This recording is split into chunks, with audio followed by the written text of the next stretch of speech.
السلام علیکم ورحمۃ اللہ وبرکاتہ۔ آج کا ہمارا درس بہت اہم ہے، وہ اس بارے میں ہے کہ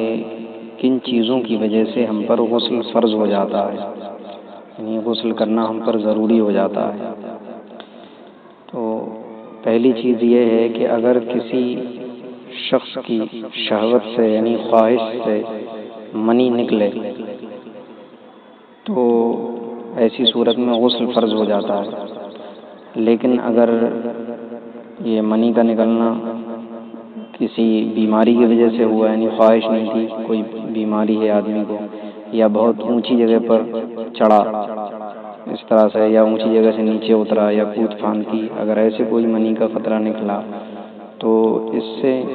غسل فرض نہیں ہوگا۔ البتہ اگر پہلے وضو سے تھا تو اب وضو ٹوٹ جائے گا، لہذا وضو کرنا ضروری ہوگا ان عبادتوں کے لیے جو بغیر وضو کے نہیں ہوتی ہیں۔ اچھا، اگر ایسا ہوا کہ منی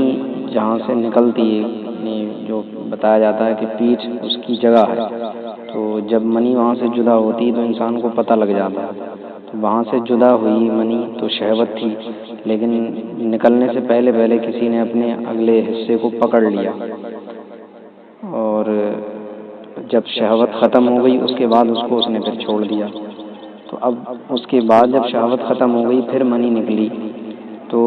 تب بھی غسل فرض ہو جائے گا اس صورت میں، کیونکہ جب منی اپنی جگہ سے چلی تھی اس وقت شہوت تھی، اور اتنی شہوت کا ہونا کافی ہے، لہذا بعد میں اگرچہ شہوت باقی نہیں رہی اس کے پکڑ لینے کی وجہ سے، لیکن منی جو ہے وہ اپنی جگہ سے جو چلی تھی وہ شہوت کے ساتھ ہی چلی تھی، لہذا اس صورت میں بھی غسل فرض ہو جائے گا۔ دوسری صورت احتلام کی ہے، یعنی رات میں آدمی سویا اور جب آنکھ کھلی تو اس نے اپنے جسم پر تری دیکھی، جسم پر یا کپڑے پر منی کی تری دیکھی، یا مزی کی جو منی سے ہلکی ہوتی ہے، اور منی سے پہلے آتی ہے مزی، تو منی یا مزی کی تری اگر اس نے دیکھی ہے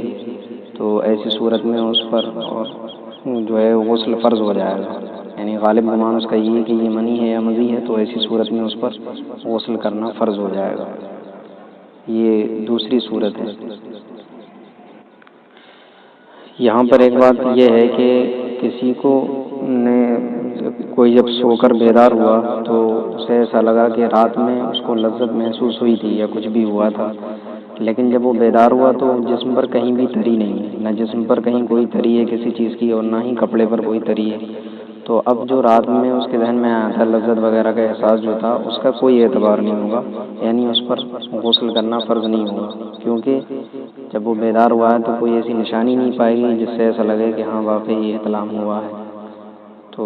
رات میں خواب خیال میں جو لذت وغیرہ کا احساس ہوا ہے اس کا کوئی اعتبار نہیں ہے۔ ہاں اگر اس کے ساتھ ساتھ کپڑے پر کچھ پایا جاتا تو ایسی صورت میں غسل فرض ہو جاتا، لیکن اگر کچھ نہیں پایا گیا تو غسل فرض نہیں ہوگا۔ تیسری صورت یہ ہے جو شادی شدہ حضرات کے لیے، وہ یہ کہ اگر کسی نے یا جو بدبختی سے غلط فعل کریں، حرام کاری کریں، ان لوگوں کے لیے بھی ہو جائے گی۔ اگر جو اگلا حصہ کٹا ہوا ہوتا ہے ہمارے عضو کا، تو وہ اگر عورت کی آگے کی شرمگاہ میں یا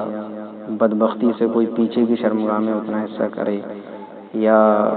کسی مرد کے ساتھ جو فعل لوط ہے، مطلب لواطت ہے، حرام کاری ہے ایک دم، لیکن ان سب صورتوں میں اتنا حصہ اگر داخل ہو جاتا ہے تو اس سے غسل فرض ہو جائے گا، چاہے اس میں شہوت پائی جائے یا نہ پائی جائے، بہرحال غسل جو ہے وہ فرض ہو جائے گا۔ اسی طرح منی چاہے نکلے یا نہ نکلے، یعنی ہر صورت میں غسل فرض ہو جائے گا۔ بس اتنا حصہ اگر چلا گیا ہے، داخل ہو گیا ہے، تو غسل فرض ہو جائے گا، چاہے شہوت ہو یا نہ ہو، منی نکلے یا نہ نکلے۔ اللہ رب العزت ہمیں حرام کاموں سے بالکل محفوظ فرمائے،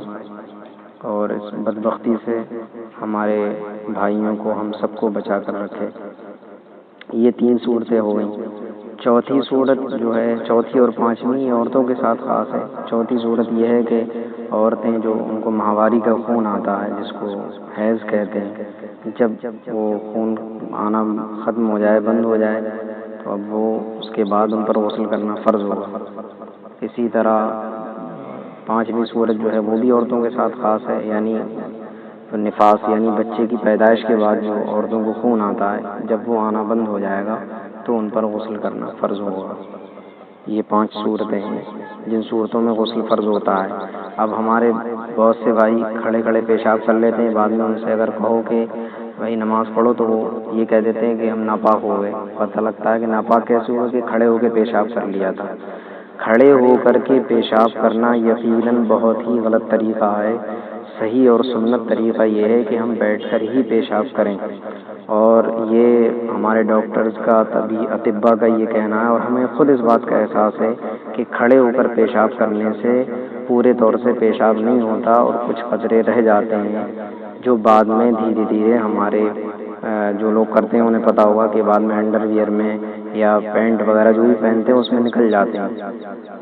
تو اور بیٹھ کر جب آدمی پیشاب کرتا ہے تو پورا اطمینان اور سکون انسان کو حاصل ہو جاتا ہے کہ ہاں اب قطرے اندر باقی نہیں رہیں،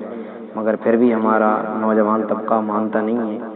ہاں البتہ کہیں کہیں اتنی مجبوری ہو جاتی ہے کہ آدمی کھڑے ہو کر ہی پیشاب کر سکتا ہے، اس کے علاوہ نہیں، خاص کر آج کل جو بڑے پلیس ہیں وہاں پر تو بڑی دقت ہو جاتی ہے۔ بہرحال تو کھڑے جہاں تک بھی ممکن ہو آدمی کو کھڑے ہو کر پیشاب کرنے سے بچنا چاہیے، لیکن کوئی اس سے یہ نتیجہ نہ نکالے کہ کھڑے ہو کر پیشاب کرنے سے آدمی ناپاک ہو جاتا ہے۔ ناپاک جو ہوگا وہ انہی صورتوں میں جو ہم نے ذکر کر دی، اس کے علاوہ نہیں۔ اسی میں جو بھی صورت آئے گی وہ اسی میں سے ہوگی، تو لہٰذا کھڑے ہو کر بلا شبہ جو ہے اس سے بچنا چاہیے اور دور رہنا چاہیے،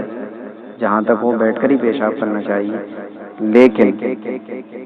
اگر کھڑے ہو کر کسی نے پیشاب کر لیا تو وہ ناپاک نہیں ہوگا، اور اس کو بہانہ بنا کر وہ اللہ کی عبادت نہ چھوڑے جو اس پر فرض ہے اور اس کو ادا کرنا ضروری ہے، وہ ضرور ادا کرے۔ تو امید کرتا ہوں اس پر عمل ہوگا۔ اللہ رب العزت سے دعا ہے کہ ہمیں حسن عمل کی توفیق عطا فرمائے۔ انشاءاللہ اگلے درس میں یہ بتائیں گے کہ غسل ان صورتوں میں تو فرض ہے، لیکن بعض صورتیں ایسی ہیں کہ جن میں اگر آدمی پہلے سے نہایا ہوا ہے، یعنی پہلے سے غسل کیے ہوئے ہے اور وہ پاک ہے، اس کے باوجود کچھ جگہ پر غسل کر لینا سنت ہے اور کچھ موقعوں پر غسل کر لینا مستحب ہے۔ وہ کیا کیا جگہیں ہیں انشاءاللہ اگلے درس میں بتائیں گے۔